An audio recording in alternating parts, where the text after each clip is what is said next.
From Hollywood, it's time now for...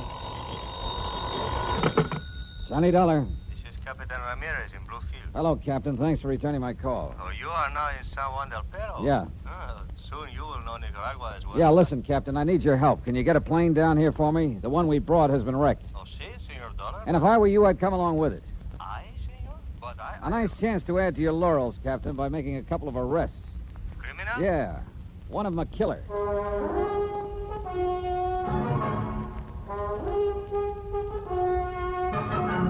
Tonight, and every weekday night, Bob Bailey in the transcribed adventures of the man with the action-packed expense account.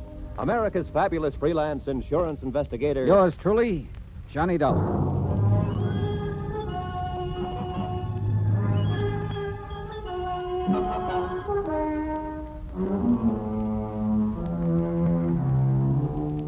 From Special Investigator Johnny Dollar, location San Juan del Perro, Nicaragua, to Universal Adjustment Bureau, Hartford, Connecticut. Following is a final accounting of expenses and report on my investigation of the Sea Legs matter. Expense account item 18, $1 American. Phone call to Captain Jose Ramirez of the Federal Maritime... I still can't spell it. Call it the Coast Guard. But a lot of things happened before I could make that call. Like the fast plane trip that we made to San Juan del Perro in the hope of finding the yacht, the Sea Legs, despite a big insurance claim based on its alleged loss at sea. Like the fact that our plane was wrecked for us by one Douglas Landfair, despite a big claim based on his alleged death at sea. Like our discovery of the yacht, carefully altered and repainted in an old shipyard. Our discovery of Ramon Gonzalez, a member of the crew who was supposed to have gone down with her.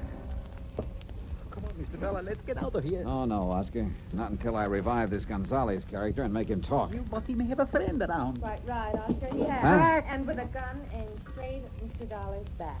Well, well. Connie Landfair. Surprise, Johnny? Not particularly. Stand still. I won't hesitate to pull this trigger. No, I guess you wouldn't. So you found the Sea Legs. Or did Oscar help you? Oh, then you're familiar with Oscar Patrick Vladimir Pasquero. Ask him, the chiseling, money-grabbing. Please, how can you say such a thing about such a Oh, sterling... shut up, Oscar. Thank you.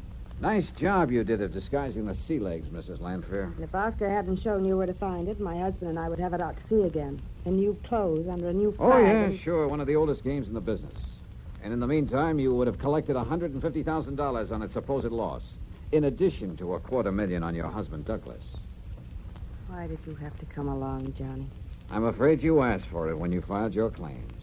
$400,000. We had to. We were in trouble. Oh, sure, because you spent every nickel you could get your hands on. No. We inherited the estate. I told Douglas that Oh, we should yeah, try sure. All his fault. It's true. Well, that ain't the way I heard it. And I don't intend to believe it any more than I believe a couple of things you told me on the plane down You here. don't understand. Nobody has to lie. But remember how you sobbed as you told about the last radio contact with your husband when, as you put it, you could hear the rocks grinding away at the hull and the water pouring in overside as he desperately fought for his Johnny, life. please. Well, I heard it a little different from Oscar here. The radio signal was suddenly cut off, that's all. No fancy sound effects, nothing. Oscar told you that? And what rocks, by the way, that smashed the Sea Legs? I flew out to the Baldero Islands and tried to find them. They were as non-existent as the wreckage that should have washed ashore on the Baldero Current. I'm beginning to see some things, Johnny. The mate or skipper or whatever you want to call him who was supposed to have been with your husband has been lost with a boat, Ramon Gonzalez. Well, as you can see, he wasn't quick enough when he attacked us here a minute ago, and I had to get a little rough with him. Johnny. As for your having a gun pointing at my back, stop kidding, Connie. You know more... Johnny, look out. Kill me. Wait a minute,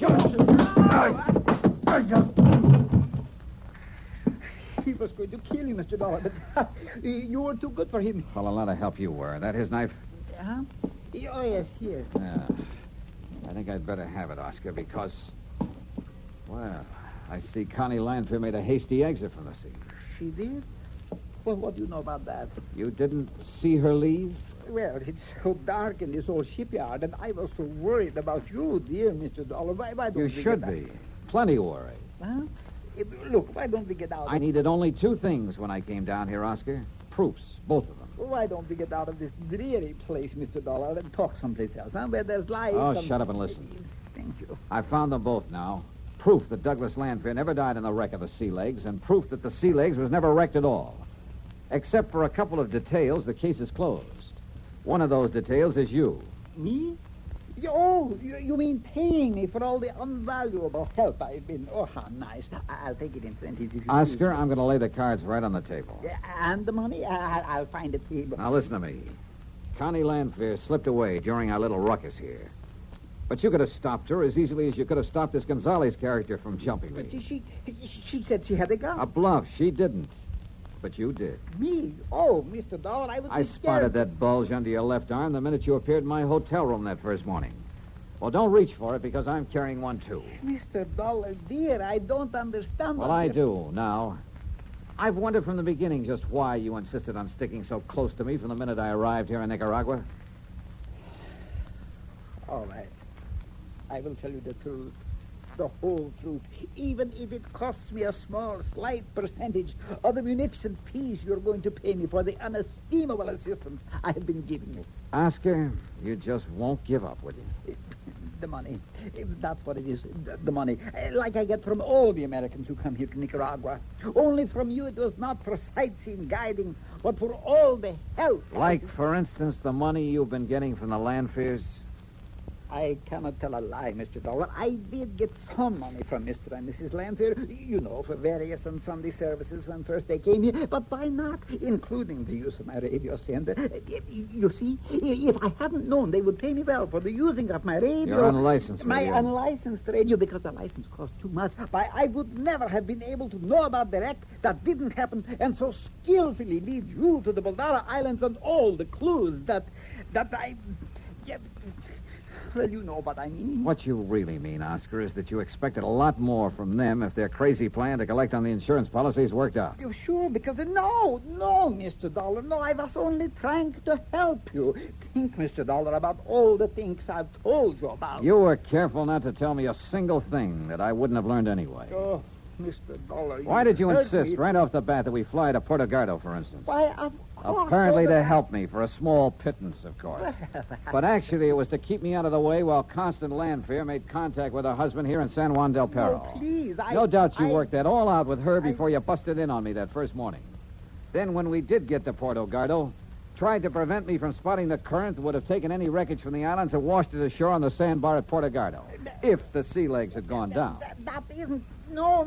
I told you about that strong current that very then, too. Sure you did. But only because you realized at that point that I couldn't help finding out about it anyway. Mr. Dollar, you're making a crook out of Making me. a crook of you? Well, add this little item, Oscar. When we started to land our plane and Douglas Lanfear came at us with his car, you know as well as I do that you could have avoided it. Kept us from snapping off our landing gear and crashing. Oh, it was nicely done, too. So that you wouldn't get badly hurt, would still be up and around to collect from Lanfear for it. Oh, Mr. Dollar, how can you even implicate such a horrible thing? You, my dearest, my undying Because friend. of your little suggestion along the way that I unfastened my seatbelt and relaxed, while you, I noticed, kept yours tight. One thing after another. And finally, of course, armed as you are, you not only let Gonzalez attack me, but you let Connie Lanfear escape as well. And all for money. Money. That's all you've talked about. How did you figure to collect for all this? All right. It's true. It's true. All my life, in every country in the world, I've been... Whatever I have done has been because I love money. But I swear it, Mr. Dollar. I would have never let them kill you. Because I do like you, Mr. Dollar. I almost... Even with all the money I could get from them, I almost gave it up. Yeah, for whatever you could get from me. Yes. And because you're such a nice man,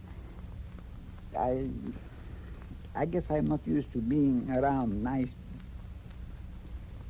Mr. Dollar. Well, Mrs. Lanfear. what about her? Don't be too hard on her.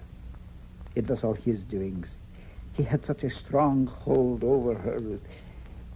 The way he treated her, sometimes I almost thought she wished he had gone down in a wreck of the boat. What are you talking about? She's still in it. Because by now she's so far in, she has to stick with him. Don't you see? Oh, yeah, I suppose that does make sense. All right, what else? That's all. I have opened up my whole entire heart. Well, Mr. Dollar, for once in my life, I'm telling the truth. I thought maybe I could persuade you to pay me more than they could. Then I could be on your side, on the good side, just for once. But now I guess I can only beg for your mercy. One thing you haven't told me, where Douglas Lanfear is. You must know. Well, do you? Yes. Well, For maybe enough of a small pittance to get out of this country. can't get over it, can you? Well, you haven't much of a choice this time. You will help me maybe just a little bit if I tell. We'll see. I'm living on my hope, Mr. Dollar, so I will tell you. Mr. Lanfear.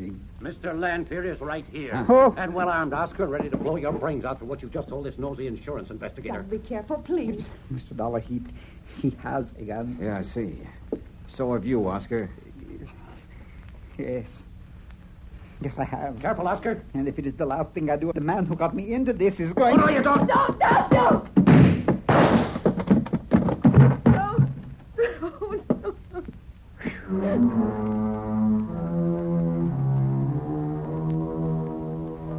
So, it was after that I called Captain Ramirez of the Federal Maritimes. Someday I'll learn that word. And let him take charge. Extradition proceedings for Connie are underway. The U.S. courts will have to take over with her. And Doug Lanfear's body is being shipped to the States. Oscar's body? Well, I left some money with Captain Ramirez for a decent burial. Expense account total, $841.95. Remarks? I wonder what kind of a deal Oscar Patrick Vladimir Pasquero was able to make at the pearly gates, or wherever he was headed. And you know something? I kind of hope it was a pretty... Well, at least I hope it wasn't too bad a deal. Yours truly, Johnny Dollar.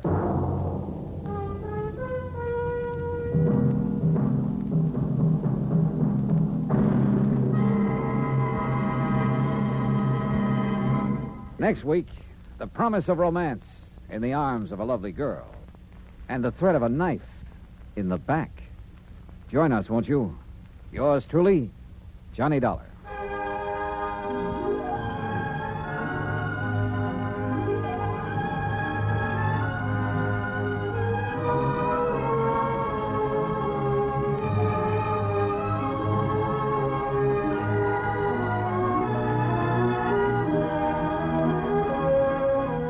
Yours truly, Johnny Dollar, starring Bob Bailey, is transcribed in Hollywood. It is produced and directed by Jack Johnstone, who also wrote this week's story. Heard in our cast were Harry Bartell, Lawrence Dobkin, Virginia Gregg, Parley Bear, Don Diamond, and Russell Thorson.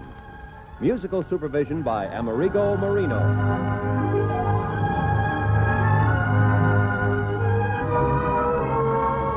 Johnny Dollar has come to you through the worldwide facilities of the United States Armed Forces Radio and Television Service.